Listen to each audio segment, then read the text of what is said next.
आज का प्रेरक प्रसंग, बदलाव ही जीवन है। शहर के पास बसे एक छोटे से गांव में फलों की बहुत कमी हुआ करती थी। वहां के लोग अमीर तो नहीं थे, परंतु दिल के सच्चे थे। वहां फलों के केवल कुछ ही पेड़ थे। गांव में फलों की कमी को देखते हुए भगवान ने अपने दूत से कहा, तुम गांव में जाओ और सभी को कहो कि वह प्रतिदिन एक एक ही फल खाएं और हो सके तो फलों के पौधे लगाएं। दूत ने ऐसा ही किया। उसने सभी को एक एक फल खाने और फलों के पौधे लगाने को कहा। पीढ़ी दर पीढ़ी ऐसा ही चलता रहा और धीरे धीरे वहाँ का पर्यावरण संरक्षित होने लगा, क्योंकि बचे हुए फलों के बीच से और नए पौधे निकल आए थे और वहाँ के लोगों ने भी शहर से फलों के छोटे छोटे पौधे लाकर लगाना शुरू कर दिए थे, जो अब बड़े होकर फल देने लगे थे। कुछ वर्षों में ही पूरा गांव हरा भरा हो गया। वहाँ किसी भी फल की कोई कमी नहीं थी। गांव के सभी फलों के पेड़ लदे हुए थे, परंतु अब भी गांव वाले दिन में कुछ एक ही फल खाया करते थे। दिन में केवल एक ही फल खाना चाहिए, इस तरह की उन्होंने रिवाज बना लिया था। वहाँ वर्षों से चली आ रही परंपरा के प्रति आज भी पूरी तरह वफादार थे।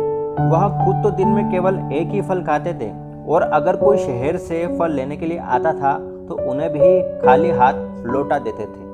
इसका परिणाम यह हुआ कि टनों टन फल बर्बाद होने लगे और सड़कों पर भी इधर उधर बिखरने लगे। भगवान को यह देखकर बहुत पीड़ा हुई। उन्होंने तुरंत अपने दूत को बुलाया और कहा, जाओ गांव वालों से कहो अब जितना मर्जी हो सके फल खाए और बचे हुए फलों को शहर में बांट दे। यह दूत यह संदेश लेकर गांव में गया, परंतु गांव वालों ने उसकी एक न सुनी और उसे मारकर भगाया 100 अलग। गांव वालों के दिमाग में पूर्वजों की बात इतनी गहरी बैठ चुकी थी कि अब वह किसी की कोई बात सुनने को तैयार नहीं था। वो फल को बर्बाद करने के लिए तैयार थे, परंतु अपनी सोच में बदलाव करने को तैयार नहीं थे। दोस्तों, इस कहानी में काफ़ी सच्चाई है। हमारे समाज में आज भी लोग बिल्ली के रास्ता काटने, कौवे के काँव काँव करने और रात को झाड़ू ना लगाने से लेकर ऊंच नीच, जात पात अनेकों मानसिकताओं से जुड़े हुए हैं, जिनका वास्तव में आज कोई अर्थ नहीं है।